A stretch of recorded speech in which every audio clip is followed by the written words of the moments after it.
मंत्र असा आहे, सर्वांना माहिती आहे मंत्र. अन्धत्तम प्रविशन्ति ये अविद्यामुपासते ततो भूयैव ते ततो यौ विद्यायां रतः.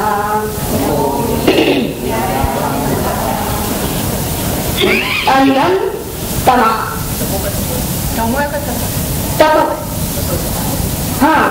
ततो भूयैव ते तमो यौ विद्यायां रतः असं हवंय तिथे.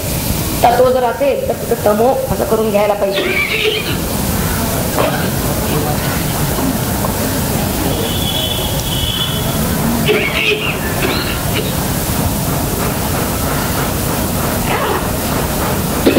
ये अविद्याम उपासते, जे अविद्येची उपासना करतात ते अंधं तमः प्रविशन्ति, ते अज्ञान रूप गाढ अंधकारात प्रवेश करतात. आणि जे विद्यायाम जे केवळ विद्यायाम रतः, केवळ विद्येत मग्न होतील ते भूयैव तमो, ते जणू काही त्याहून घोर अंधकारात प्रविशन्ति, हे वरच क्रियापद या नाही लागू आहे, प्रवेश करतील.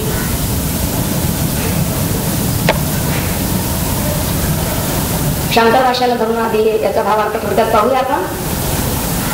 हा मंत्र मुळातच कर्मनिष्ठान करता आहे असं शंकराचार्य म्हणतात. हे त्यांनी कशावरून ठरवलं असं जर त्याला आपण विचारलं तर त्यावर आचार्य उत्तर देतात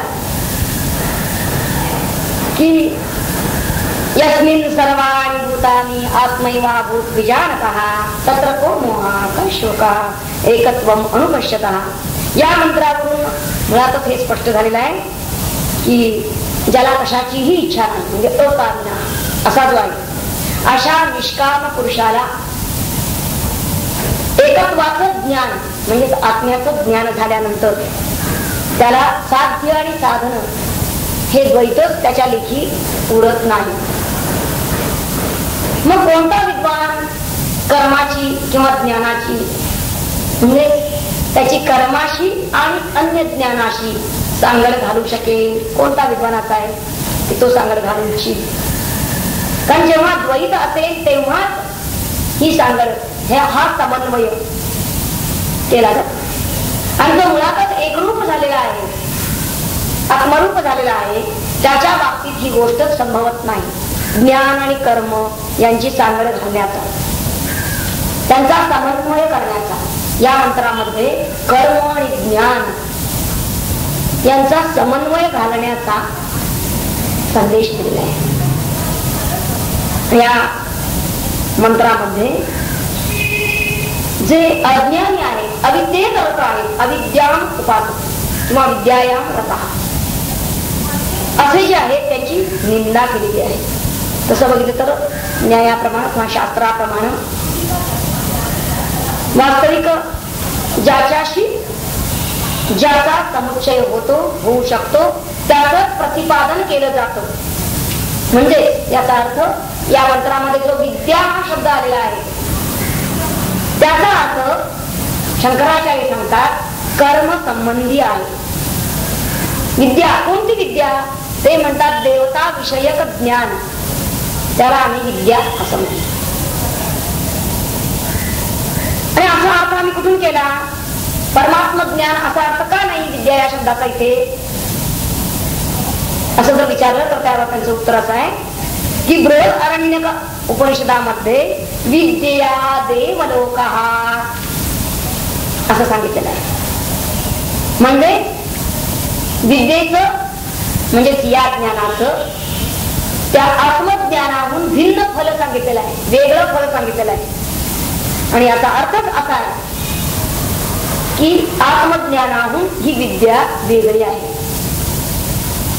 आणि या मंत्रामध्ये केवळ जो विद्येचाच अर्थ आहे विद्यायाम रताः असा जो आहे त्याची निंदा केलेली आहे. इथे विद्येची निंदा नाही हे स्पष्ट केलंय आचार्यांनी आणि त्याकडे आपण लक्ष द्यायला पाहिजे. इथे निंदा आहे ती विद्येची नाही तर केवळ विद्येत रत असणाऱ्याची आहे.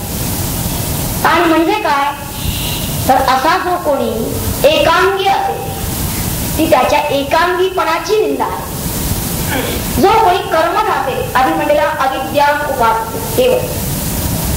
केवळ अविद्येतच रत असणारा किंवा केवळ विद्येतच रत असणारा म्हणजे केवळ जो कर्मठ आहे आणि केवळ जो शब्द ज्ञानातच अडकून आहे ह्या त्यांच्या एकांगीपणाला अनुलक्षून ही निंदा आलेली आहे.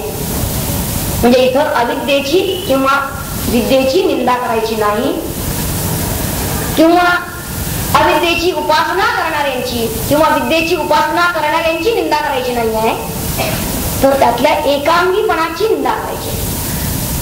शंकराचार्य कशाची निंदा करताय म्हणजे इथं केलेली आहे असं म्हणता येईल ते महत्वाचं आहे. आणि कशासाठी निंदा तरी का तर ही जी भिन्नता आहे हा जो भेद आहे मानवी व्यवहारामध्ये हा भेद राहतो. मनुष्य कर्म तर कर्मच करत असतो किंवा एकदा जर त्याला वाटलं की आपण अध्ययन करत राहावं शास्त्राध्ययन शब्दज्ञान मिळवत राहावं तर अध्ययनच करत राहतो. हे दोन्ही पृथक पृथक राहतं त्याचं पण या दोघांचा समन्वय साधावा अशी काही बुद्धी त्याला होत नाही.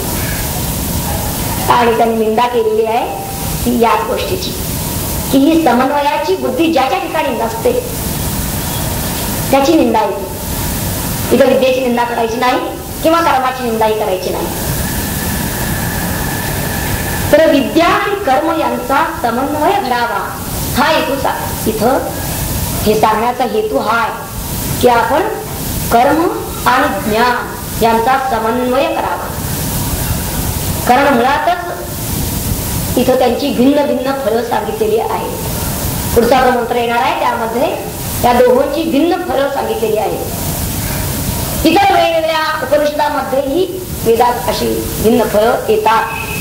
विद्या तदा रोहंती किंवा विद्या देवलोकः न तत्र दक्षिणायांती किंवा कर्मणा पितृलोकः. काही ठिकाणी कर्माची फळं काही ठिकाणी ज्ञानाची फळं अशी भिन्न भिन्न विविध शास्त्रांमध्ये सांगितलेली आहे. हे आता जे काही दाखले दिले ते आचार्यांच्या भाष्यात आलेले आहेत. ज्यांना पाहायचे असतील त्यांनी पाहायला हरकत नाही.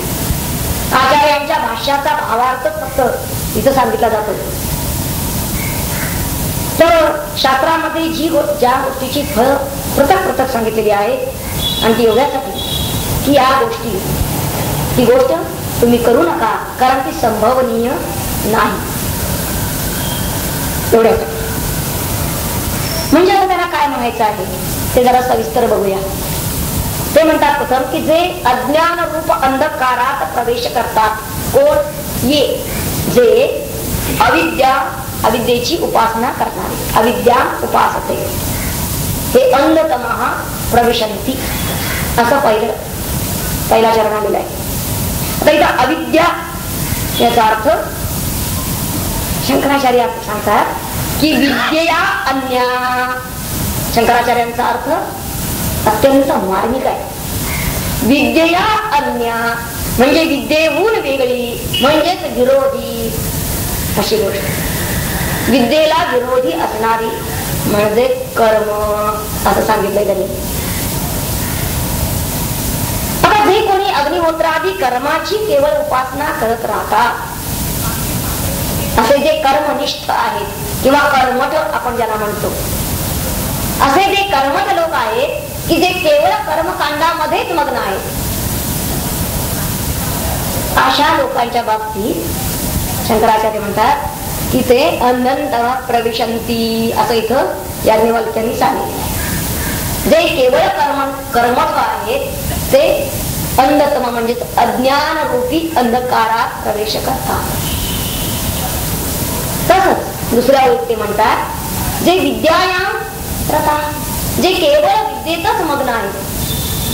आता विद्या म्हणजे काय इथं त्यांनी सांगितलं त्याचा अर्थ देवता ज्ञान असा त्याचा अर्थ होतो. जे केवळ देवता ज्ञानामध्येच रममाण झालेले आहेत ते तर त्याहून अधिक गाढ भूयैव, त्याहून अधिक गाढ तम अंधकारामध्ये अज्ञानरूपी अंधकारात प्रवेश करतात. आता इथं जर या दोघांची पृथक फळं सांगितली नसती तर मग एक दुसऱ्याचं अंग झालं असत. म्हणजे याच्यामुळे ते असं कदाचित होऊ शकलं असत. पण दोन्हीची फळं भिन्न भिन्न सांगितली आहेत. अंधतमात प्रवेश आणि त्याहूनही अधिक घोर अंधतमामध्ये प्रवेश करतात असं दोघांची वेगवेगळी फळं सांगितलेली आहेत. आणि असं पृथक जे सांगितलेलं आहे ते एवढ्यासाठी की इथं ज्ञान आणि कर्म या दोघांना ह्यात हे मुख्य आणि हे गौण असं सांगायचं नाहीये. तसं जर सांगायचं असतं तर अशी भिन्न भिन्न दोन फळं सांगितली नसती. हे विवेचन कशासाठी आहे हे महत्वाचं. हे विवेचन एवढ्यासाठी आहे की या दोन्ही मध्ये कुणीही अशी तुलना करू नये की मग कर्म मार्गाने जावं की ज्ञान मार्गाने जावं, कर्म श्रेष्ठ की ज्ञान श्रेष्ठ, असा उगाच एक वाद निर्माण होतो आणि तसा उपस्थित होऊ नये.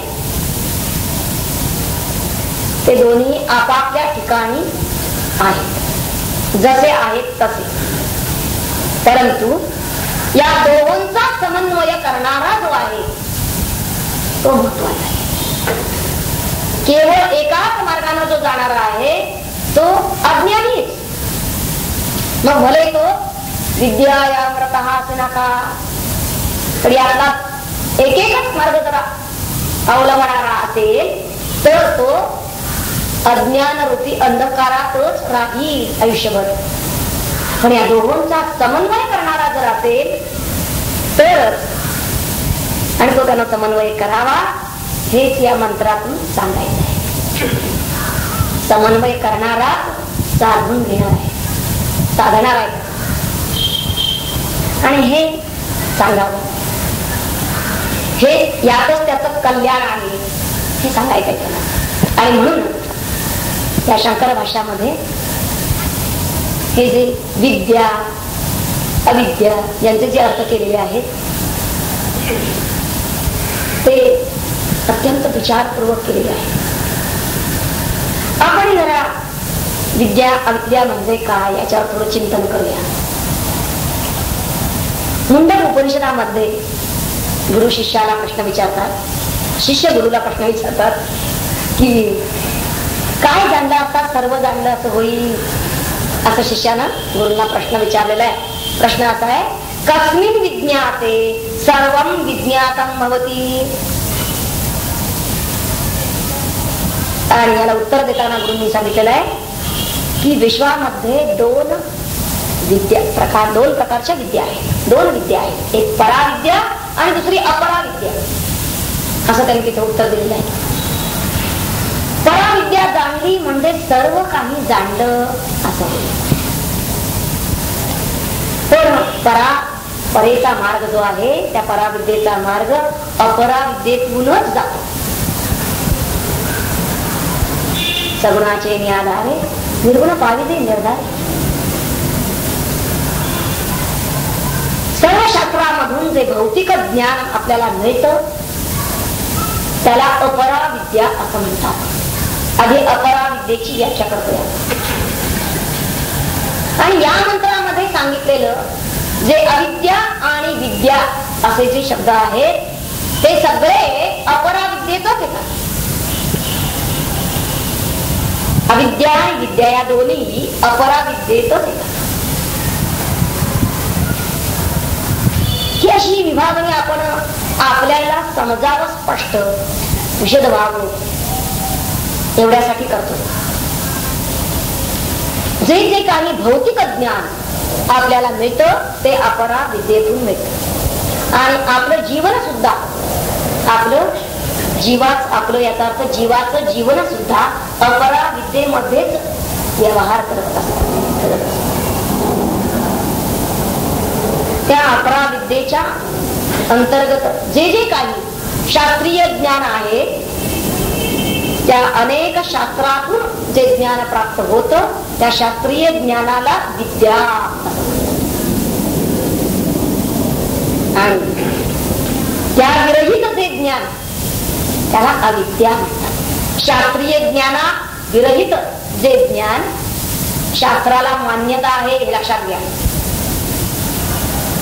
आणि ज्याला मान्यता नाही शास्त्राची असं जे ज्ञान त्याला अविद्या असं म्हणलेलं आहे. संस्कृत मध्ये आता जो अ हा जो प्रत्यय लावलेला असतो हा प्रत्यय नकार दर्शवणारा असतो, विद्या असं म्हणलेला आहे नाही. आणि आता एक अर्थ प्रसज्ज प्रतिषेध म्हणजे नकार असा एक अर्थ होतो, किंवा दुसरा अर्थ ज्याचा निराश केला जातो त्याहून वेगळा परंतु काहींचा त्याच्या सारखा असा एक अर्थ. ज्याचा निराश केला जातो परंतु त्याच्यासारखाच आहे पण जरा वेगळा आहे. विद्या अन्यथा विद्या, अन्या विद्यया अन्या, शंकराचार्यांनी सांगितलं ना मग की विद्यया अन्या, त्याच्यासारखाच पण वेगळा, त्याहून वेगळा असा त्याचा अर्थ केलेला आहे. म्हणजे अविद्येचा अर्थ विद्या नव्हे परंतु त्याहून वेगळी पण विद्येसारखीच काहीतरी असा अर्थ केलेला आहे. आणि शंकराचार्यांनी तर त्याचा अर्थ कर्म असा सरळ सरळ देऊन टाकलेला आहे. कारण का? त्याचं कारण काय सांगतात की कर्मणा विद्या अविरोधित्वात्, विद्या विरोधित्वात् कर्मणा म्हणजे कर्म हे अज्ञानाला धरूनच आहे. कोणतं अज्ञान? मी माझे हे अज्ञान. कोणतं अज्ञान रूप? मी माझे. जोपर्यंत मी माझे आहे तोपर्यंत कर्म होणार. तेव्हा त्या अज्ञानाला धरूनच आहे ते कर्म. तो विद्येच्या विरुद्ध आहे. विद्या म्हणजे विद्येच्या विरुद्ध, पण विद्येला ते म्हणतात अज्ञानाला धरून आहे अविद्या याचा. आणि ते अज्ञान कोणतं? मी माझे. आता असं कर्म जर असं विद्येच्या विरुद्ध आहे आणि या अविद्येमुळे जर बंधन होत, त्या कर्मामुळे जर बंधन होत तर मग आपण कर्मच नको करायला असंही एखाद्याला पाहतो. याला आपण दीड शाणा म्हणतो. त्याचं म्हणणं काय आहे? अर्जुनाला असं म्हणलेलं आहे की असं जर आहे तर मग कर्मच नको करायला. न रहेगा बात न रहेगी बात असं काही म्हणणाऱ्यांची स्थिती आहे. म्हणजे कर्मच टाकून द्या म्हणजे बंधनही होणार नाही असं हे म्हणणारे लोक हे काय करतात? कर्म विमुख होतात आणि केवळ विद्येतच दंग राहतात. ते तू विद्यायामृता, जे केवळ विद्येत रत राहतात असे जे आहे, केवळ ज्ञान कल्पनांमध्येच रमणारे जे आहेत त्याला ज्ञान झालेलं आहे असं नाही. नुसतं ज्ञानाच्या कल्पना करण्यातच रमलेले आहेत. त्यांना याज्ञवल्क्यांनी या मंत्रामध्ये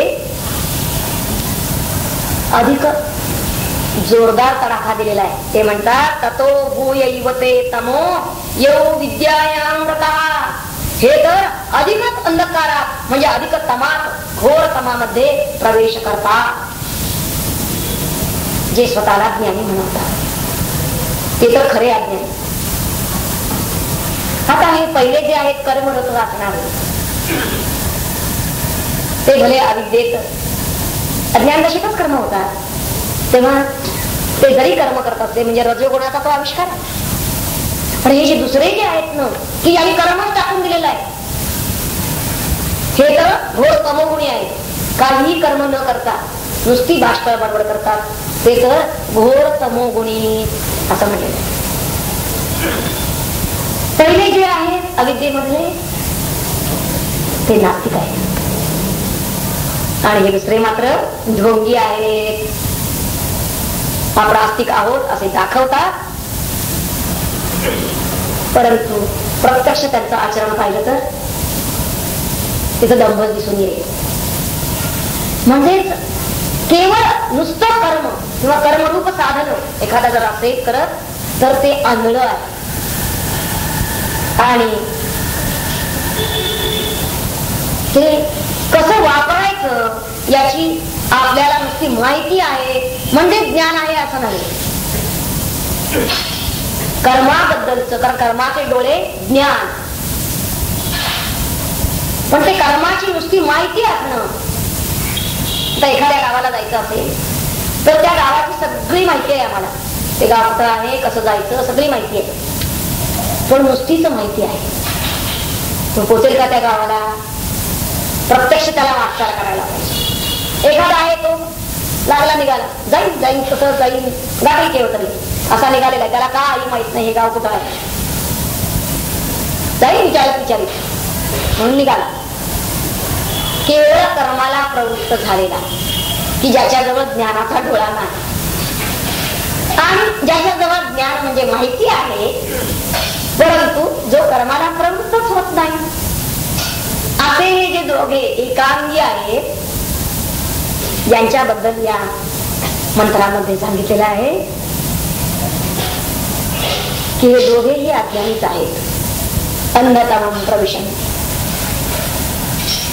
इथं तम म्हणजेच अज्ञानरूपी दोघेही खरे तर अज्ञानी. म्हणून कर्म आणि त्यामागील योग्य ज्ञान यांचा समन्वय जो करतो त्याचंच जीवन हे उन्नत होतं किंवा जीवन ध्येय तो साधू शकतो. म्हणून 3 गोष्टी इथे सांगितलेल्या आहेत. 2 गोष्टींचा निषेध करून 3री गोष्ट ही मांडलेली आहे, ती महत्वाची. एक तर पहिलं, त्याला चुकीच्या बोधानं कर्म करायचं नाही, म्हणजे ज्ञान नसताना कर्म करायचं नाही, ज्ञानपूर्वक कर्म करायचं, किंवा कर्म न करता नुसताच ज्ञान किंवा बोध आणण्याचा प्रयत्न किंवा आरोप आणणं म्हणजे दोघी पण आहे. मग महत्वाचं त्याला काय मांडायचं आहे तर योग्य बोध बाळगून कर्म करणे. असं जर त्यानं केलं तरच तो आपलं जीवित ध्येय गाठू शकेल. आणि तो जो संदेश या मंत्रातून यज्ञवल्क्यांना द्यायचा आहे. आपलं स्वकर्माचरण जे आहे, मुख्यत्वे हे जे विद्यायाम रताः असतात ना, ते काय करतात? स्वकर्म सोडून टाकतात, नित्य नैमित्तिक कर्माकडे पाठ वळवतात. त्यांना वाटतं की आपण हे शास्त्राध्ययन केलं, भलेही विद्या जाणून घेतली, शब्दानिका असे ना, त्याचा अर्थ आपली आता या नित्य कर्मातून सुटका झाली, आणि म्हणून ते स्वकर्माचरण सोडायला बघतात. पण त्या स्वकर्माची हेळसांड करून चालणार नाही. जोपर्यंत ते निजधान तो गाठत नाही तोपर्यंत या स्वधर्माच्या वाटेने त्याला जायलाच पाहिजे. आणि कर्माचरण करतो आहे, पण त्या कर्माचरणाबरोबरच त्यानं ही लक्षता घ्यायला पाहिजे की या कर्माच्या मागे आपला बोध काय आहे, आपला भाव काय आहे, कोणत्या भावानं आपण हे कर्म करतो आहोत, कोणत्या बोधात, कोणत्या ज्ञानात आपण हे कर्म करतो आहोत. नाहीतर कदाचित ते कर्म मोहानं सुद्धा घडण्याची शक्यता आहे. त्या कर्मामागचा हेतू काय आहे, कोणता भाव आहे. युद्धामध्ये हिंसा होते, परंतु त्यामागचा भाव, त्यामागचा हेतू हा जर धर्मी असेल तर ते पाप होत नाही, तेच कर्म. आणि त्याऐवजी एखाद्याचा हेतुपूर्वक जर वध केलेला असेल, त्याचा जर हेतू काहीतरी स्वतःचा स्वार्थ असेल तर निश्चितपणे त्याची गणना पापात होणार आहे. म्हणजे कर्माचरणामध्ये त्याचा हेतू काय, त्यामागचं ज्ञान, त्याचा बोध काय किंवा त्याचा भाव काय, हे अत्यंत महत्वाचं आहे. हे उलट सुलट विचार आपल्याला हे उलगडता आले पाहिजे. आणि हेच या मंत्रातून आपल्याला शिकायचं आहे की जितकं महत्व कर्माला आहे तितकंच त्या मागील त्या बोधाला आहे, त्या भावाला आहे. आणि बोधरहित किंवा भावरहित कर्म हे कितीही अचाट असे नका, कितीही महान असो, महान याचा तर मोठं खूप तर यज्ञानी कर्म जे असतात ती अचाट. पण जर बोधरहित किंवा भावरहित ते कर्म असेल तर त्या कर्मामध्ये आणि कर्मातून शक्ती प्रगट होते. आणि आपल्याला तर शुभंकर शक्ती प्राप्त करून घ्यायची आहे की ज्यामुळे आमचं कल्याण शुभ व्हावं. कर्म अशी करायची आहेत आम्हाला की जी आम्हाला कल्याणाप्रद नेतील. तर ही शुभंकरी शक्ती जर आपल्याला प्रगट व्हायला हवी असेल कर्मातून तर त्यासाठी कर्माच्या मागे बोध आवश्यक आहे. ज्ञानपूर्वकच कर्म करायला पाहिजे. आणि तसं जर त्यानं केलं नाही, नाहीतर नाम नुसता घेतो आहे, माळ नुसती फिरती आहे, पण भाव काय अंतर्गत भावपूर्वक जर ते कर्म घडलेलं नसेल तर शक्ती प्रगट होत नाही. कित्येक वर्ष झाली, इतके कोटी जग झाला, हो शक्ती काय, काहीच शक्ती प्रगट झाली नाही. तर शक्ती त्यातून निर्माण झाली नाही. का नाही झाली? कारण त्या कर्माच्या मागे ते कर्म नुसतं निव्वळ कर्म ठरलं, त्याच्या मागे भाव नाही. आणि हेच इथं सांगायचंय. आपल्याला जर दिव्य जीवन अनुसरायचं असेल, त्या मार्गावरती जर वाटचाल करायची असेल, इतकंच काय की नुसताच भाव आहे, नुसताच बोध आहे, तरीही योग साधणार नाही.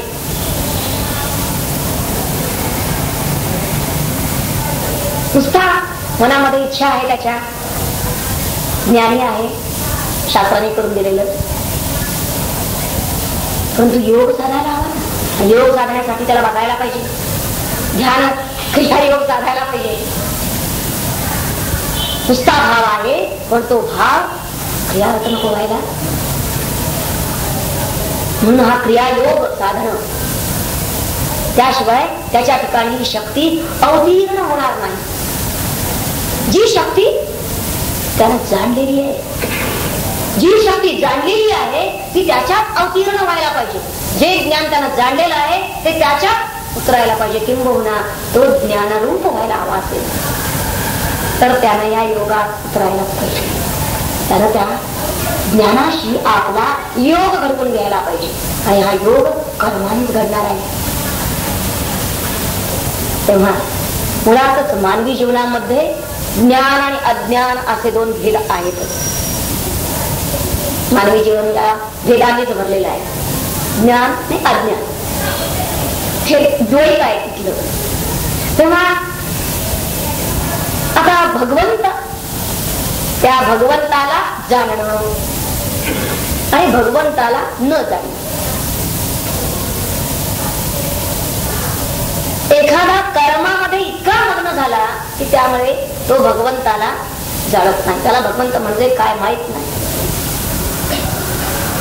म्हणजे कर्मामध्ये अज्ञानानं, तिचं कर्म याचा अर्थ ते अज्ञानवशात होतं, म्हणून अज्ञानाने असं आपण म्हणलेलं आहे.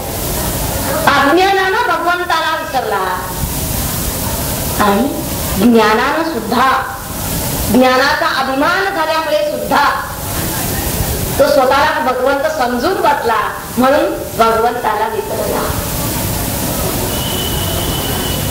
म्हणजे ह्या दोन्ही गोष्टी त्याला भगवंतापासून दूरच नेतात, भगवत स्वरूपापासून दूर नेतात.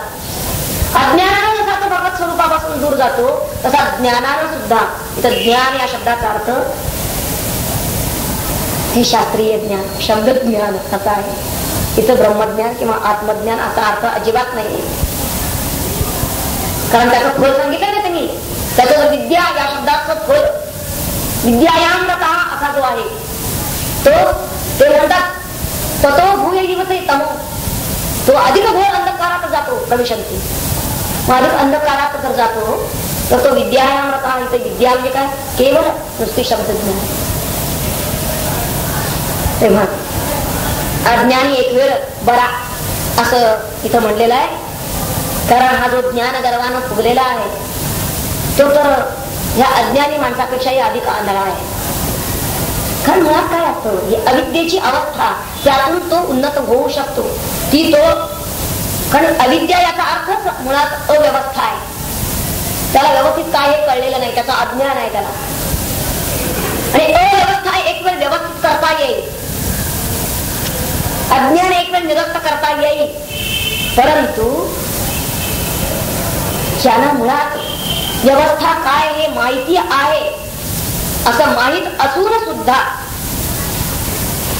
जो तिकडे वळत नाही, त्यानुसार आपलं जीवन व्यवस्थित करून घेत नाही, असा जो आहे त्याचा उद्धार कोण करणार? म्हणजे एक झोपेलेल्याला जागा करता येईल, परंतु जो झोपेचं सोंग घेऊन बसलेला आहे त्याला कितीही हाका मारल्या, कितीही जागं केलं तरी त्याचा तो जागृत होणार नाही, त्याचा उद्धार होणार नाही.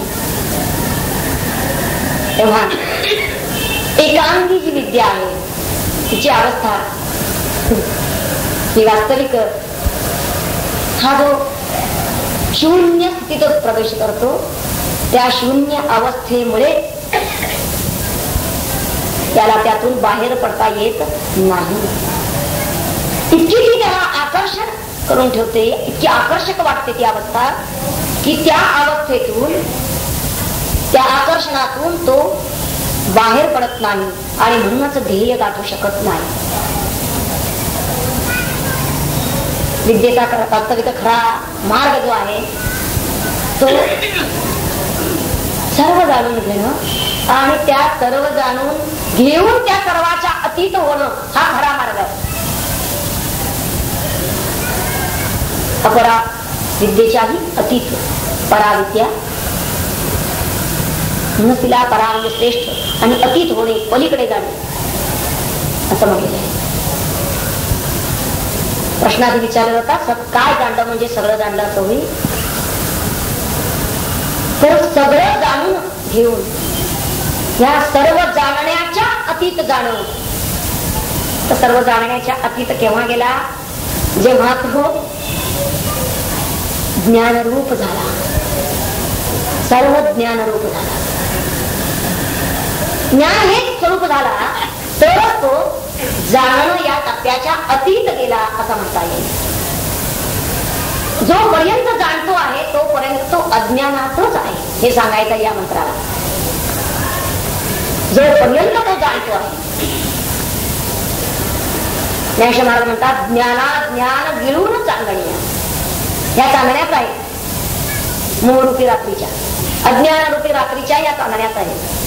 तर या सगळ्या अखिल केव्हा देल्या जातील, केव्हा निष्प्रभट होतील? ज्ञान रवीचा उदय झाल्यानंतर. आणि तो रवी आत्मसूर्य म्हणजेच ज्ञानसूर्य. तेव्हा ज्ञानरूप झाल्याशिवाय त्याच्या लेखी ज्ञान आणि अज्ञान हे द्वंद्व मिटत नाही. तेव्हा कोणत्याही एका अंगाचा स्वीकार जर आपण करत असू तर आपण अज्ञानातच पडून राहणार. तेव्हा विद्या आणि अविद्या यांचे नेमके अर्थ आम्हाला उलगडायला पाहिजे. आता आणखीन एक अभिप्राय विद्या आणि अविद्या यांचा आपण पाहूया. विद्या याचा अर्थच मुळात एकतेची जाणीव.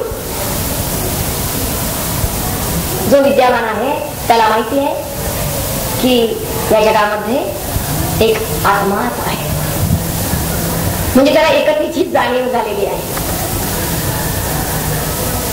आणि अविद्या जो ज्याला म्हणलेली आहे त्याचा अर्थ असा आहे की अनेकतेची जाणीव. त्याला सगळी विविधता अनुभवाला येते, त्याचीच त्याला जाणीव होतीये. सर्व जगामध्ये जी विविधता भरलेली आहे त्या विविधतेकडे त्याची दृष्टी जाते.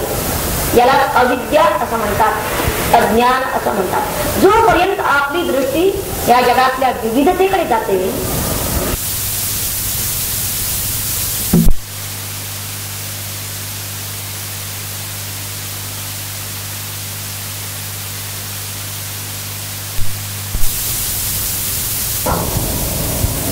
आणि ज्यावेळी आपल्याला त्याचा त्यातल्या एकतेची जाणीव होते. एकतेची जाणीव होणं याचाच अर्थ विद्या प्राप्त करणे. शास्त्रानं हेच सांगितलेलं आहे की अरे या सगळ्या अनेकत्वामध्ये जे एकत्व आहे ते परमात्म तत्व आहे, तेच आत्मतत्व आहे. आणि शास्त्रानं त्याला सांगितलं, त्याला त्यातून ते कळलं. हो,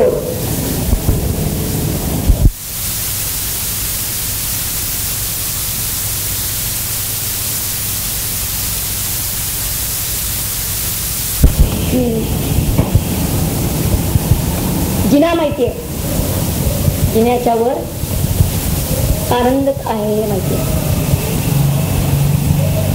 परंतु जिन्यानं तो पहिल्याच पायरीवर जर बसून राहील, जिन्यानं जर वाटचाल केलीच नाही, त्यालाच नाही, तर त्याला तो आनंद कसा नाही. आणि म्हणून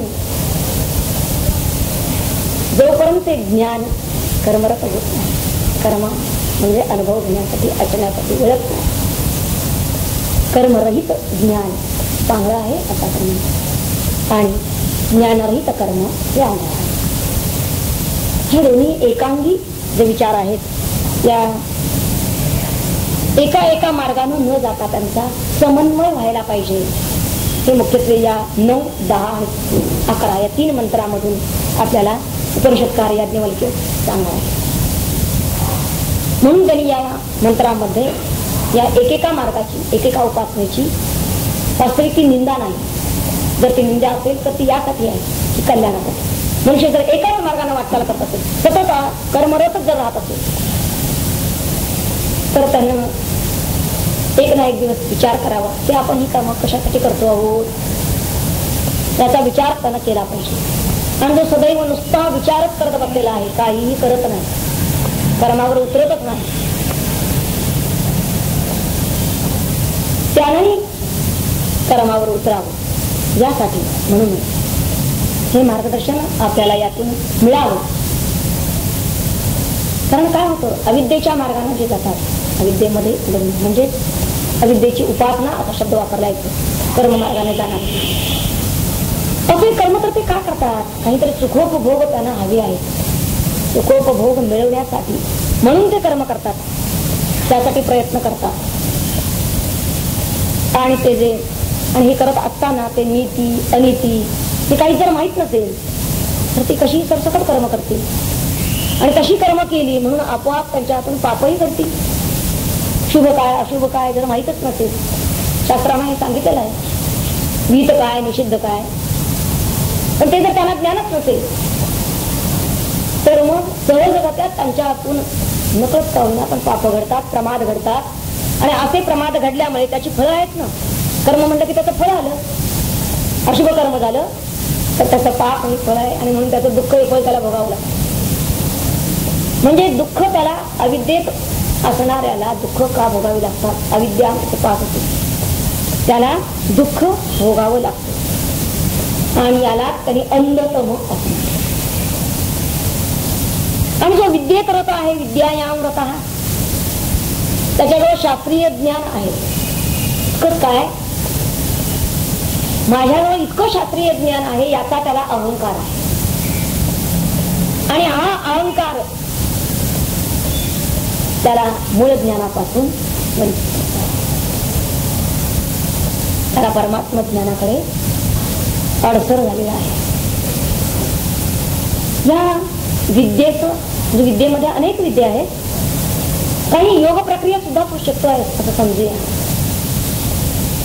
त्यातलाही तो विद्यावान आहे. आणि अशा योग प्रक्रियामधून काही वेळा सिद्धी येतात, आणि त्या जेव्हा सिद्धी प्राप्त होतात त्यावेळी त्याचं भीषण पतन होण्याची शक्यता असते. आणि म्हणूनही हा मार्ग ते म्हणतात केवळ नुसतं ह्या अनेक अनेक विद्या मिळवण्यासाठीच जो प्रयत्नशील असेल, फक्त विद्येत करत असेल तर तो तर त्याहून अधिक, ते म्हणतात ततो भूय इव ते तमो, त्याहून अधिक घोर अंधकारात तो प्रवेश करतो. कारण ते पतन फार दारुण आहे, त्यातून त्यांना वर येणं अतिशय कठीण आहे. आणि एवढ्यासाठी कारण ज्ञानेश्वर महाराजांनी सांगितलं, हा अहंकार त्याचा जो आहे ती अहंकाराची गाठ कशी आहे, नवल अहंकाराची गोठी, आणि ते तर अज्ञानाच्या नलगे पाठी, पण सज्ञानाच्या झोंबे कंठी. त्याला ते धरल्याशिवाय राहत नाही. आणि काय करतं ते घेऊन धरून त्याला नाना दुःखे भोगवे, अनेक अनेक दुःखांमध्ये टाकतो. म्हणजे दोन्हीकडे आपण पाहिलं तर त्याला दुःख प्राप्त. अविद्येत उपासक, अविद्येचा उपासक, त्यालाही दुःख प्राप्ती झाली माहित नसल्यामुळे. आणि हा विद्येत रत असून सुद्धा दुःख प्राप्ती झाली. म्हणजे याचा अर्थच असा आहे की विद्या आणि अविद्या या दोन्ही गोष्टी एकांगी आहेत. तर विद्या आणि अविद्या यांचा आणखीन एक अभिप्राय आहे. अनेक अनेक अभिप्राय आपण गेल्या वेळी पाहिलेले आहेत. आणखीन एक अभिप्राय त्यातला प्रवृत्ती आणि निवृत्ती किंवा अभ्युदय निश्रेयस असं आपण म्हणलं. पण जिथं जीवनामध्ये कर्माला प्राधान्य दिलं जातं, म्हणजे फक्त कर्मच तिथं प्रधान मानली जातात, कर्माचंच फक्त जिथं आकर्षण राहतं त्याला कर्मच श्रेष्ठ वाटतं असे जे असतात. तुम्ही तो सरळ सांगेल की अरे तुम्ही एक तास उपनिषद जी ऐकता किंवा वाचता, त्याच्याऐवजी तुम्ही जरा गरिबांची सेवा करा, कुठल्या तरी हॉस्पिटलमध्ये जाऊन तिथं रुग्णांची सेवा करा, निरक्षर लोकांना साक्षर करा, असाही ते उद्देश करते. हे उपास कर्मनिष्ठ किंवा कर्मठ असंही त्यांना म्हणलेलं आहे. ते म्हणतात की वास्तविक हे तुम्ही ज्या ज्ञानाच्या गोष्टी करत बसता, हा वास्तविक काय आहे, वेस्ट ऑफ टाइम आणि वेस्ट ऑफ एनर्जी आहे ती. त्यापेक्षा थोडं कर्मरत व्हा. त्यांच्या दृष्टीनं कर्मच श्रेष्ठ असं का वाटतं त्यांना, ते ऐकायला तयार नाही अजिबात या विद्यावान लोकांचं. कर्मच श्रेष्ठ काय वाटतं, कारण कर्मापासून फळ मिळतं हे त्यांना माहित आहे. आणि त्याचबरोबर त्या कर्मामध्ये त्यांच्या अहंचंही पोषण होतं. असं दुसऱ्यांसाठी काहीतरी करा म्हणून जेव्हा ते सांगत असतात त्यावेळेला एक वेळ आपण म्हणूया की ते फळाची अपेक्षा करत नाही, परोपकारासाठी म्हणून करतो आहोत असा देखावा जरी करत असले, फळाची अपेक्षा नाही असं जरी दाखवत असले तरी सुद्धा हे मी केलं, तिथं अहंचं पोषण नक्की आहे. मी रोज एक तास अमुक अमुक रुग्णांची सेवा करायला जातो, मी एक तास निरक्षरांना शिकवतो, त्यातला जो मी आहे त्यांचा त्या अहंचं पोषण त्यांनी नक्की केलेलं आहे. म्हणजे अज्ञान आहे, अविद्या आहे, तोपर्यंत हा अहम आहे.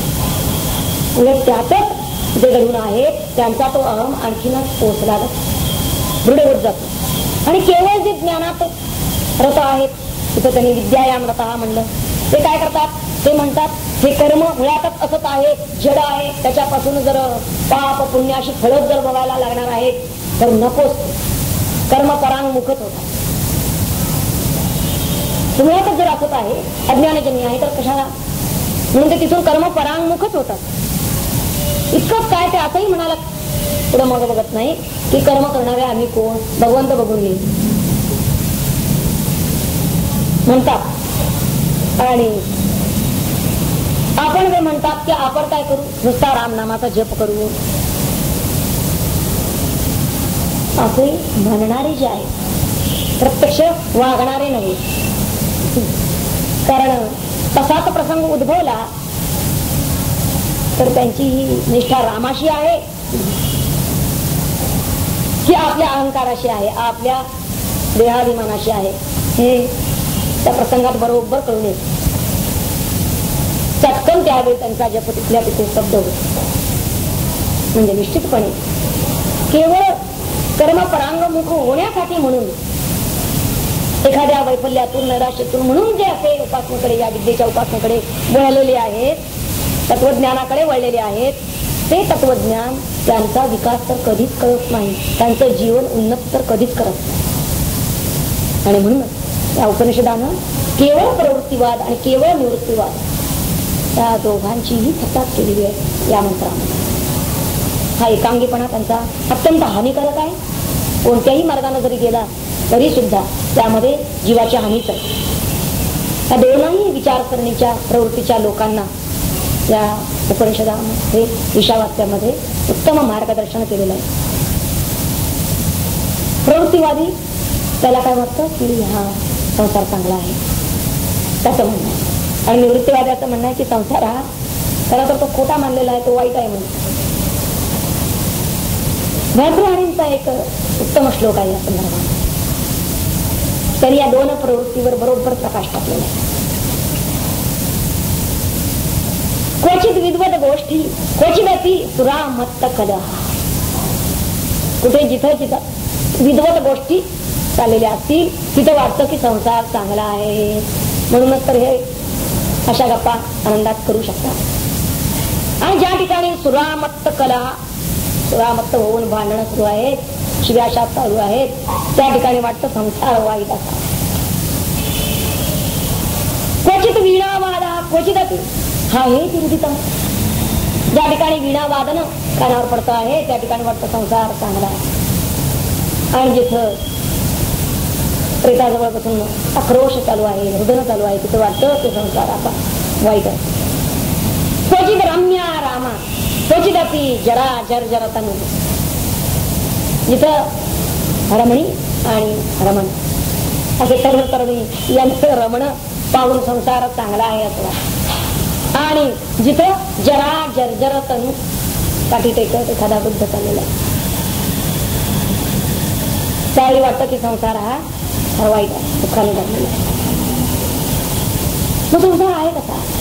भरतृहरी शेवटला म्हणतात, ते विचारतात आपल्याला, ते म्हणतात मी तरी काही जाणत नाही. न जाणे संसारा किम अमृतमया किम विषमया. तुम्हीच सांगा की संसार हा कसा आहे, मी तरी जाणत नाही की संसार अमृतमय आहे की संसार विषमय आहे, असा प्रश्न तरी उपस्थित केलेला आहे. खर तर संसार अमृतमयही नाही आणि विषमयही नाही, तर संसार अनिर्वचनीय आहे.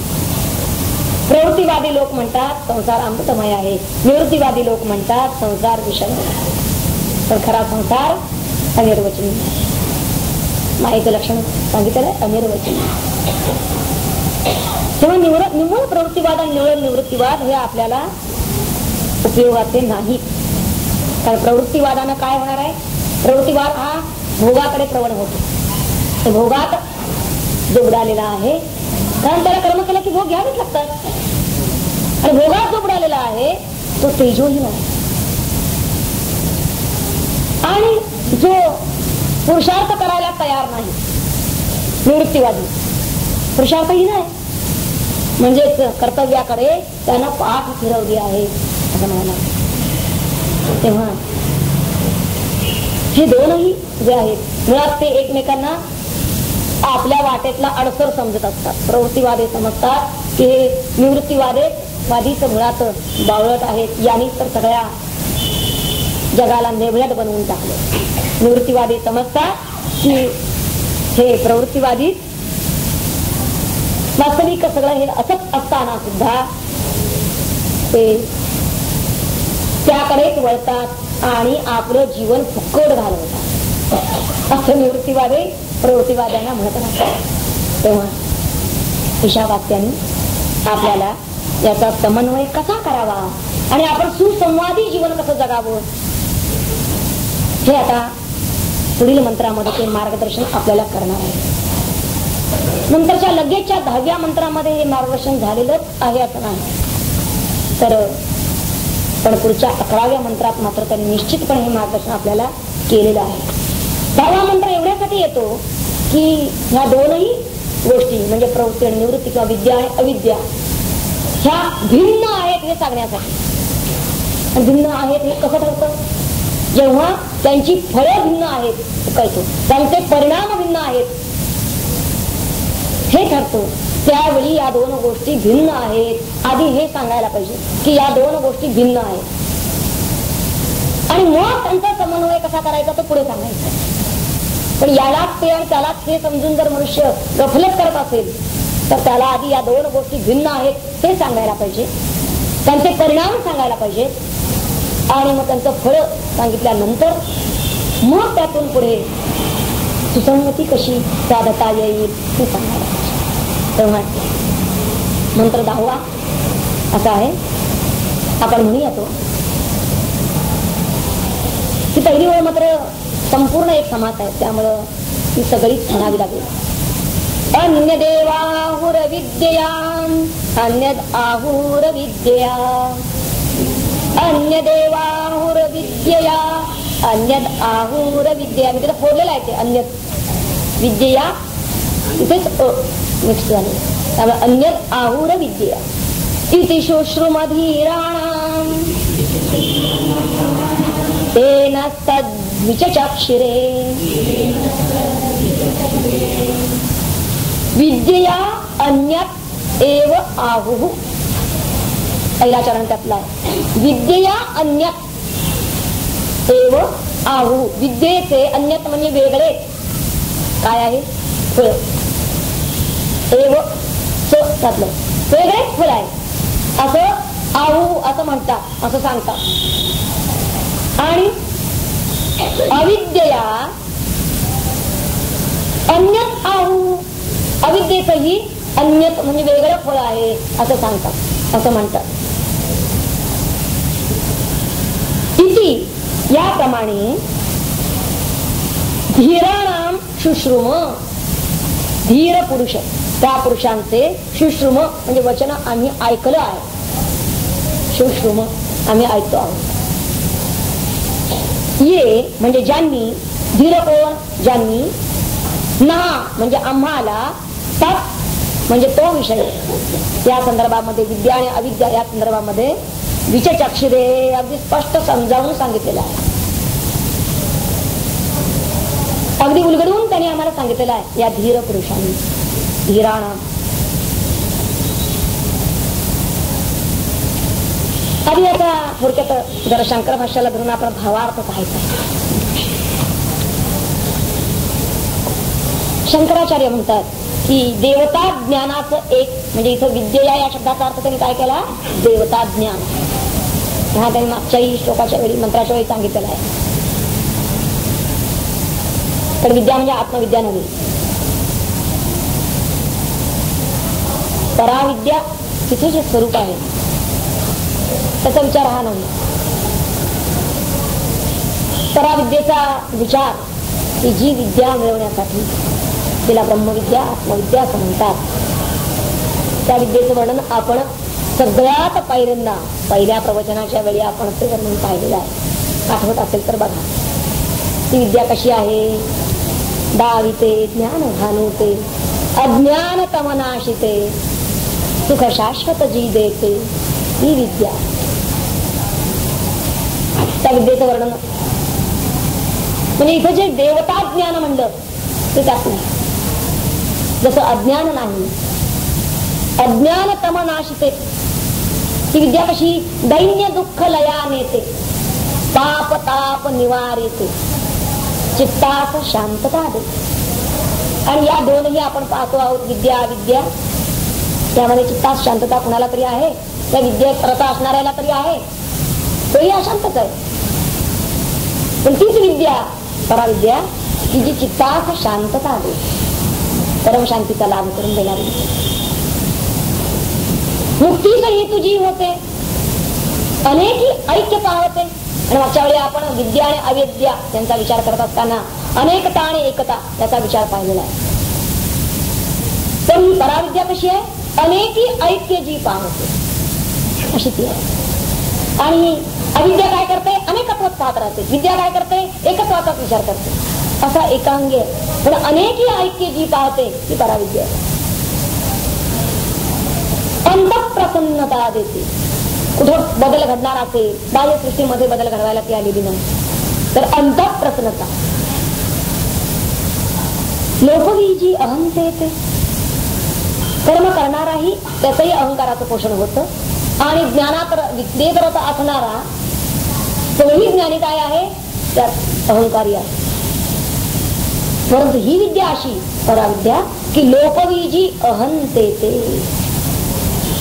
आणि विश्वास हित साधते. विश्वास हित केव्हा होईल? जेव्हा आपण अहंकार सोडू. अहंकार वायाला जाईल तेव्हा विश्वास हित साधेल. खरा विश्वास कल्याण करणारा तोच आहे. अनाथ हात जी देते ती विद्या.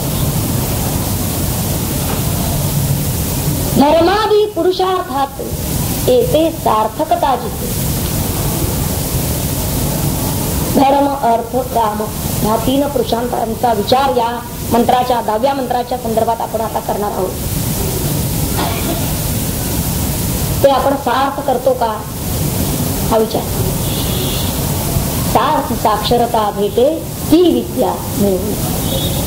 आणखीन कशी आहे ती? आनंदी जन्म जी घेते आनंदे विश्व कोंदते. आनंदे लीन जी होते ती विद्या मिळवली. शंकराचार्य सांगतात की देवता ज्ञानाचं एक फल आहे, पृथक आहे, आणि कर्माचं सुद्धा पृथक फल आहे. असं आम्ही बुद्धिमान लोकांच्या कडून ऐकलं आहे असं याज्ञवल्क्य म्हणतात. धीराणा त्यांनी आम्हाला विचक्षरे म्हणजे स्पष्टपणे निवेदन केलेलं आहे. म्हणजे इथे जसं सद्गुरूंच्याकडून शिष्याला सांगितलं जातं तसं ह्या धीर पुरुषांच्याकडून याचं स्पष्टपणे आपल्याला निवेदन झालेलं आहे आणि म्हणून ते आम्ही मांडत आहोत असं याज्ञवल्क्य इथं सांगताय. श्रुती वचन म्हणजे बृहदारण्यक उपनिषदामध्ये असं सांगितलेलं आहे, विद्यया देवलोका आणि विद्यया तदा आरोहंती. विद्यया देवलोका असा अर्थ आम्ही आमच्या मनानं नाही केला, तर त्यांनी बृहदारण्यक उपनिषदाचा दाखला दिलेला आहे की तिथे असा अर्थ केलेला आहे. आणि कर्मणा विद्येचं काय फल? कर्मणा पितृलोक. आपण कर्म करून जास्ती असं कुठपर्यंत पोचू? पितृलोक. आणि या विद्येया देवता ज्ञानानं काय होईल? देवलोकाला पोचू जास्त. भू भुवा स्वाहा महा जनहा तपाहा सत्यम असे हे ऊर्ध्व लोक आहे. सप्तलोक. भूवरती आपण आहोत. तिथं त्यांनी सांगितलं की आपण विद्येया देवलोकाला पोचू आणि कर्मणा पितृलोकाला पोचू. आणि असं आम्ही धीरवान म्हणजे या धैर्यशाली बुद्धिमान लोकांच्याकडून ऐकलेलं आहे. त्यांनी आम्हाला तसं स्पष्ट सांगितलं आहे. म्हणजे आम्ही सांगतो त्याला परंपरा आहे हे थोडक्यात सांगायचं. आम्ही अशा आचार्यांच्याकडून हे ऐकलेलं आहे. आणि इथं आचार्यांनी आचार्य शब्दाची व्याख्या दिलेली आहे त्यांच्या आपल्या भाष्यामध्ये. मागच्या वेळेला आपण पाहिली होती की आचिनोती सर्व शास्त्रार्थान इथे आचार्य. चिनोती म्हणजे वेचतो, निवडतो. सर्व शास्त्रांचे अर्थ नेमके काय अर्थ आहे, त्यातलं सारभूत काय. आपण ज्यावेळेला कोणत्याही गोष्टीमधलं सार म्हणजे ग्राह्य भाग काय, आपल्याला हितकर भाग काय हे काढून घेणं. तेव्हा सर्व शास्त्रांमधला ग्राह्यांश ग्रहण करणारा तो आचार्य, तो बरोबर सगळीकडचं ज्ञान वेचतो आहे.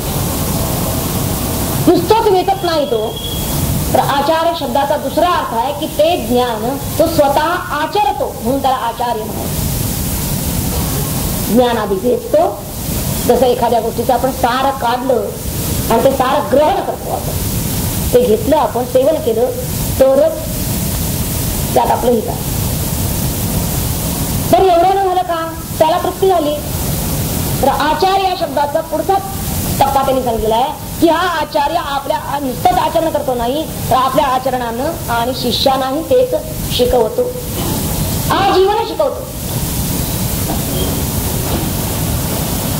आधी तो ते ज्ञान घेतो शास्त्रांमधलं, स्वतः आचरतो म्हणजे अनुभवतो, आणि जे अनुभवलेलं आहे ते दुसऱ्यांना आजीवन देत राहतो. त्याला आचार्य असं म्हणलं आहे. तिथं धीर हा शब्द आचार्य याला समानार्थी म्हणून आलेला आहे, हे लक्षात घ्यायला. धीराम म्हणजे आचार्याना. असे जे आचार्य आहेत धीर तेच आहेत की ते जाणते आहेत, आणि जाणते याचा अर्थ अनुभवी आहे. नुसतं शब्दांनी जाणत नाही, तर त्या शब्दाची त्यांनी अनुभूती घेतलेली आहे, म्हणजे अनुभवी आहे. आणि अनुभव घेण्यासाठी त्यासाठी त्यांना प्रयत्न करावे लागतात, अपार कष्ट घ्यावे लागतात. अनुभूती काही सहजासहजी येत नाही. असे प्रयत्न करत असताना, अनुभूती येत असताना प्रचंड धैर्य त्यांच्या ठिकाणी टिकून राहिलेलं आहे. अनुभूती येईपर्यंत त्यांनी हे धैर्य, ही धृती टिकवून ठेवलेली आहे. आणि म्हणून त्यांना धीर असा शब्द इथं वापरलेला आहे. त्यांनी ब्रह्मज्ञान प्राप्ती तर करून घेतलेलीच आहे, ते ब्रह्मविद आहे, पण ब्रह्मैव म्हणजे ब्रह्मरूप आहे. आणि असे जे ब्रह्मरूप आहेत ते आपला ब्रह्मानुभव इतरांना देऊ शकतात, आपलं ब्रह्मज्ञान दुसऱ्यात संक्रमित करू शकतात. असे जे आहेत त्यांना धीर म्हणलेलं आहे. इतकंच काय, त्यांनाच धीर म्हणता येईल की ज्यांना असं वाटतं की हा अनुभव, हे ज्ञान इतरांनाही प्राप्त व्हावं, यासाठी ज्यांची कळकळ आहे, ज्यांची तळमळ आहे, आणि म्हणून त्यासाठी पुरलोपकाराकरता असं जे म्हणत आहे ते देत आहेत. त्यामध्ये देण्यामध्ये त्यांचे अहंकार तर अजिबात नाही. पण मी देतोय ही भावना नाही, कारण त्यांचा मीच नाही. तेव्हा अशी तळमळ ज्याला लागलेली आहे, आणि म्हणून अशा तळमळीनं तो कार्य करतो आहे. म्हणून हे कार्य करत असताना ते कधीही निंदा स्तुतीची पर्वा करत नाहीत, मान सन्मानाची अपेक्षा करत नाहीत. म्हणून त्यांना धीर म्हणलं. धीर कुणाला म्हणता येईल, धीर हा शब्द एक असाच टाकलेला नाही या देवलक्याने मंत्रामध्ये, तोच धीर आहे. निंदा स्तुतीचा प्रसंग आला तर तो कसा वागतो, मान सन्मानाचा प्रसंग आला तर कसा वागतो. केवळ जगत कल्याणासाठी ज्याचं जीवन आहे, जो विचेचक्षण झालेला आहे, हे स्पष्ट करून उलगडून सांगतो. कशासाठी सांगताय? जगत कल्याण एवढाच हेतू आहे. असा जो धीर आहे, आणि हे सत्य सांगताना तो कधीही घाबरत नाही कुणालाही, निर्भय आहे त्या बाबतीत. तिथे तो प्राणाचीही पर्वा करत नाही. हे त्याचं वैशिष्ट्य आहे. धैर्य तिथं टिकून राहतो. हे सत्यवचन सांगण्यासाठी खरं धैर्य केव्हा, कदाचित त्याच्या प्राणावरही बेततं काही वेळेला, असं सांगायचं म्हणजे, पण तरी तीही पर्वा तो करत नाही. त्याला खरा धीर असं म्हणलेलं आहे. तेव्हा या मंत्रामध्ये याज्ञवल्क्यांनी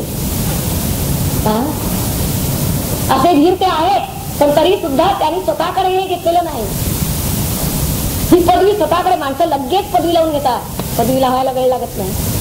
तर याज्ञवल्क्यांनी किती कमालीची विनयशीलता या मंत्रामध्ये प्रगट केलेली आहे, पाहण्यासारखं आहे. ते म्हणतात की असे जे पूर्व परंपरेनं धीर जे लोक होऊन गेले, पूर्व परंपरेमध्ये त्या धीरांनी, त्या विचक्षणाच्या बुद्धिमान लोकांनी आम्हाला हेच सांगितलेलं आहे, त्यांनी हेच आमच्यापुढे स्पष्ट केलेलं आहे, विशद केलेलं आहे, आणि तेच आम्ही सांगतो. म्हणजे इथं कमालीचा विनय आहे. मी सांगतो आहे या भावनेनं नाही, हे माझं मत आहे म्हणून मी सांगतो आहे नाही, हे सर्व पूर्वसुरींचं मत आहे. आणि हे कुणी फालतू लोकांनी सांगितलं नाही, तर ते धीर आहे, ते विचक्षण आहे, बुद्धिमान आहे, आणि त्यांनी हे सांगितलेलं आहे. तेच आम्ही सांगायला लागलो, आम्हालाही तेच विशद झालेलं आहे. इथं विद्या आणि अविद्या या दोन्हींचं पृथक फल आहे असं जरी म्हटलं असलं तर या दोन्ही विद्या दुःखाकडे ओढतात, हे आपण पाहिलेलं आहे. दोन्हींचे मार्ग स्वतंत्र आहेत, दोन्हींची फल स्वतंत्र आहेत. आता ती आपण पाहायची आहे. कशी? विद्या हा जाणीवेचा मार्ग आहे, जाणीव, आणि अविद्या हा नेणिवेचा मार्ग आहे. म्हणजेच आता जाणीव म्हणजे काय आणि नेणीव म्हणजे काय हे आम्हाला आधी उलगडायला पाहिजे. कारण इथं ते सांगतात की स्पष्ट अगदी विचक्षण म्हणजे स्पष्ट उलगडून सांगणे, अशी इथं अपेक्षा आहे या मंत्रामध्ये. जाणीव म्हणजे काय?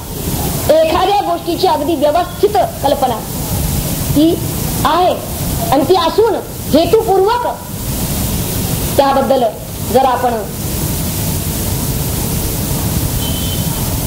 कर्माला प्रवृत्त झालो, कृतीला प्रवृत्त झालो, म्हणजे हेतुपूर्वक काय त्या करण्याच्या मागे स्पष्ट कल्पना आधी आपल्याला आहे, जाणीव आहे याचा अर्थ. जाणीव म्हणजे काय?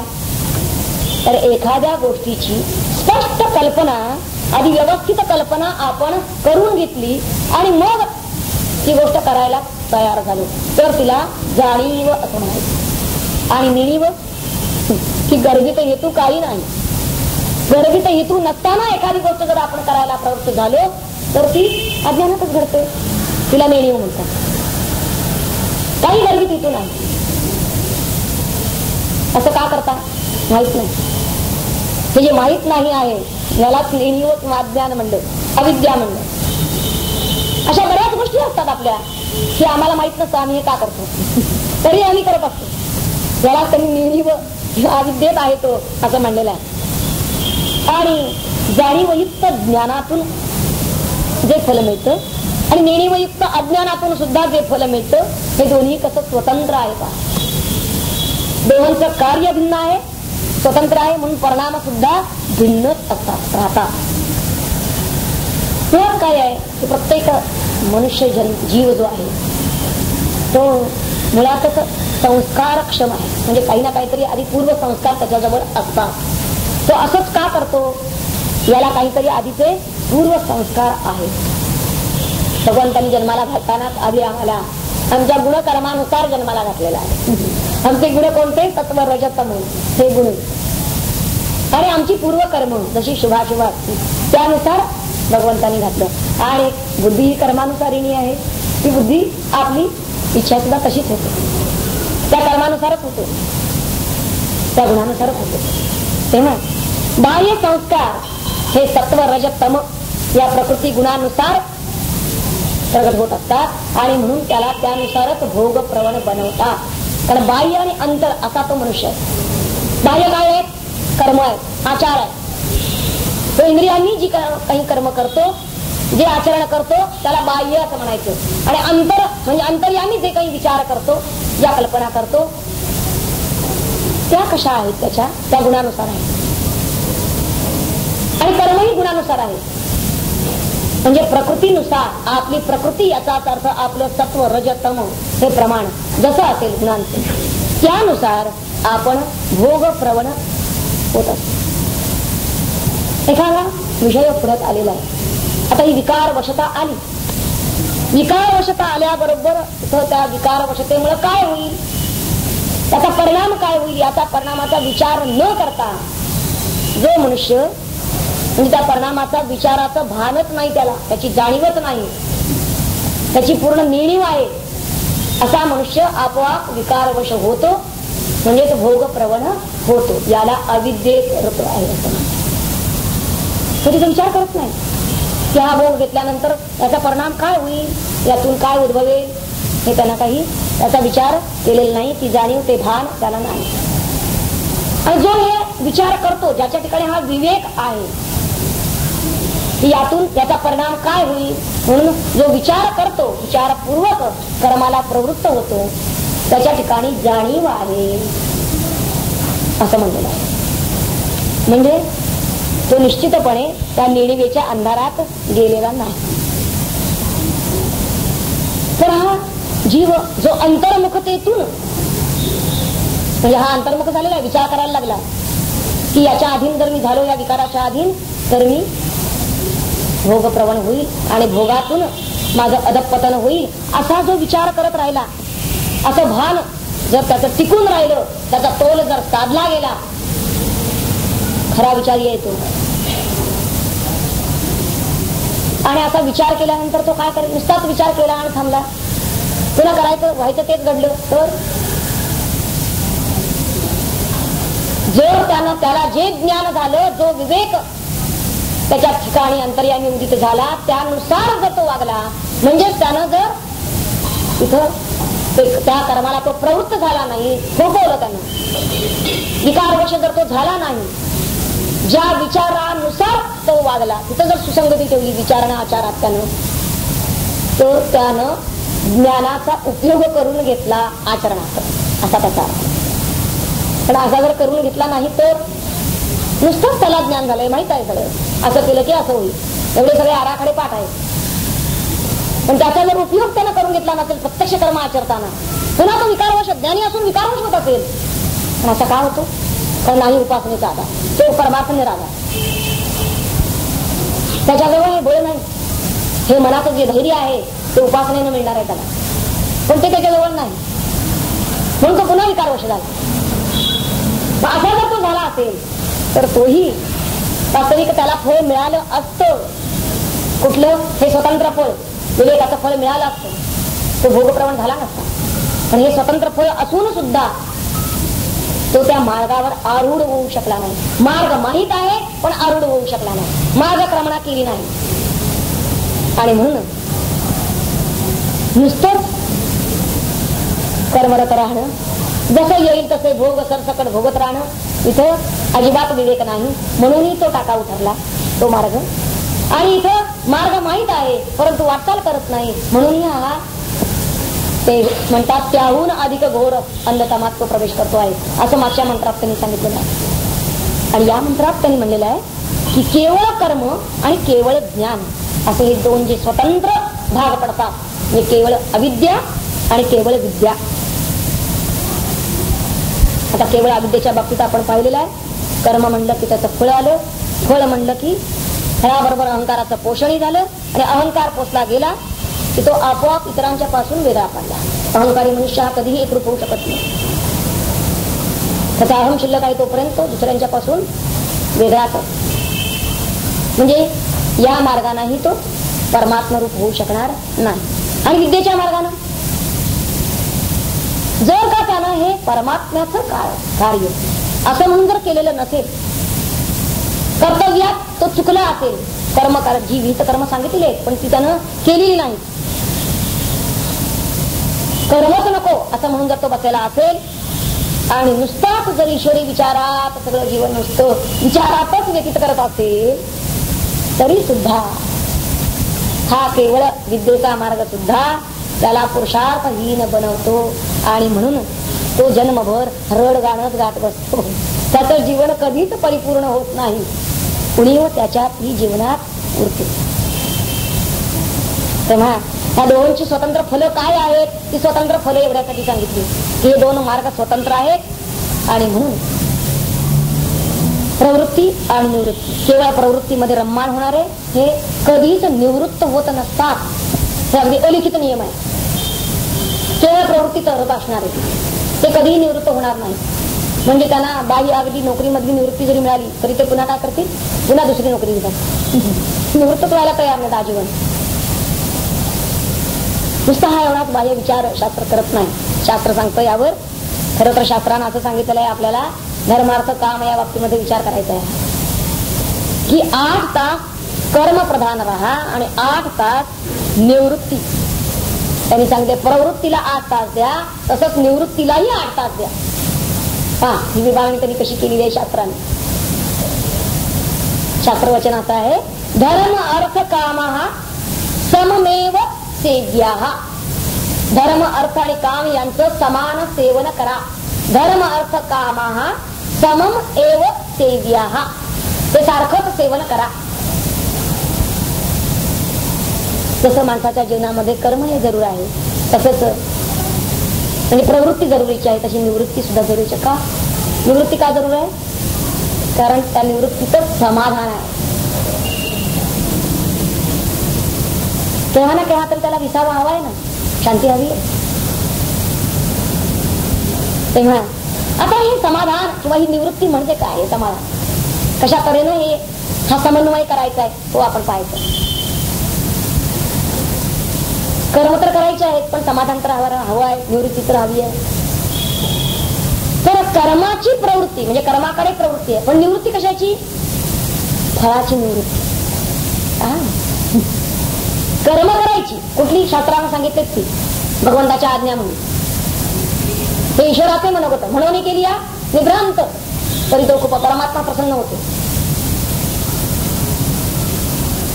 ती स्वकर्म कुसुमांची पूजा असं समजून केलं. कर्मात प्रवृत्ती आहे पण निवृत्ती कशात? फळात. फळाची निवृत्ती इथं पथ्य सांगितलं.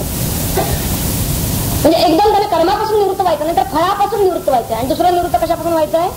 कर्मात प्रवृत्ती आहे पण अहंकार निवृत्ती. कारण कर्मामधले विषारी काटे हेच आहेत दोन, हलाशा आणि अहम, देहाभिमान, तंग.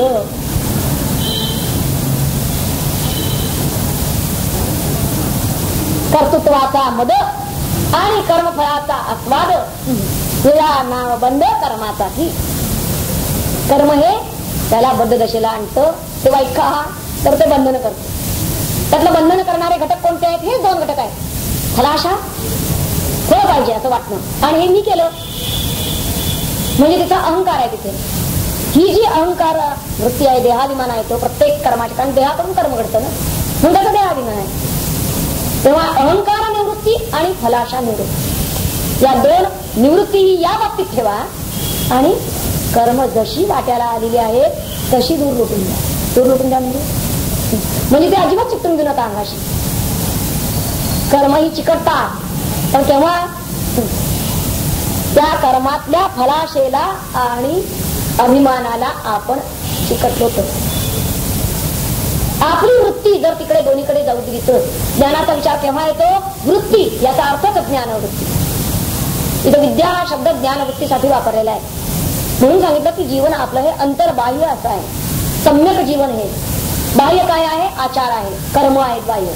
आणि अंतर काय आहे? अंतर हे विचार आहे, ही वृत्ती आहे. जशी वृत्ती तशी कर्म. तेव्हा त्याला वृत्ती कशी ठेवली पाहिजे? ती निर्वृत्ती सांगितली. कशापासून निर? तर फलाशा आणि अभिमान यापासून निर. त्यापासून त्यानं अलग व्हायला पाहिजे. पण कर्म जशी परमात्म्यानं दिलेली आहेत आपल्या वाट्याला स्वाधिकारा निरूप याच्या महाराजांचं शब्द जे वाटे आले स्वभावे ते त्यानं करताना तिथं त्यानं परांक व्हायचं नाही. म्हणजे कर्म आणि हे ज्ञान किंवा विद्या आणि अविद्या या दोन्हीचाही समन्वय घडवायचा असेल आपल्याला, प्रवृत्ती आणि निवृत्ती या दोन्हीचाही समन्वय जर करायचा असेल तर तो कसा करायचा की ज्याच्यामुळे आपल्या जीवनाचा विकास होईल. आपण उन्नयन साधू. तर प्रवृत्तीमधील अहंकार आणि फलाशा काढून टाकायची आहे आणि निवृत्तीमधील न्यूनगंड काढून टाकायचं. आपण काहीतरी टाकतो आहोत असं न वाटता टाकणं याला खरं टाकणं म्हणजे काय? तो जसा ब्राह्मणाला रुपया द्यायचा आहे दक्षिणा, पान सुपारीचा विडा देऊन त्याच्यावरती 1 रुपया ठेवायला सांगतात ना, आणि मग सांगतात ते ब्राह्मण सांगतात आपल्याला की आता त्याच्यावर 1 पळीवर पाणी घाला. आता हे कशासाठी पळीवर पाणी? तर मी दिलं या भावनाही पुसून धुतली जावी, धुवून टाकली जावी अंतःकरणातून. ऐशी धुवून करणे द्यावी माझ्या हाती. भगवान म्हणतात मीच तुला सांगितलेली कर्म आहेत, माझ्या आज्ञेनच तू करायची आहे, परंतु ती अशी तू धुवून मला द्यायची. त्यातलं काय चिकटतं? हे कामना जी फलाशा आहे ती चिकटते आणि अभिमान चिकटतो आणि असंच तुला बंधन होतं. तेव्हा हे सोडून जर तू करशील तर मात्र तुझा उद्धार होईल, तुझा विकास होईल. म्हणजे निवृत्तीचा आधार आहे तर प्रवृत्ती आहे. प्रवृत्ती कशी आहे? निवृत्तीचा आधार असलेली. निवृत्ती सूत्र सोडवणीया हे सूत्र आलेलं आहे का ज्ञानेश्वरीमध्ये? निवृत्तीचं सूत्र सोडायचं नाहीये. एखाद्या धाग्यात आपण त्याचे माय ओवायचे. तेव्हा निवृत्तीचा आधार असलेली प्रवृत्ती आहे आणि निवृत्ती अशी की तिला प्रवृत्तीचा पाठिंबा आहे. प्रवृत्तीशिवाय निवृत्ती सिद्धच होत नाहीये अशी निवृत्ती आहे. काय सोडलं हे सांगण्यासाठी काहीतरी धरलेलं असलं पाहिजे. काय धरलेलं आहे तर ना? भगवंताच्या आज्ञा ज्या आहेत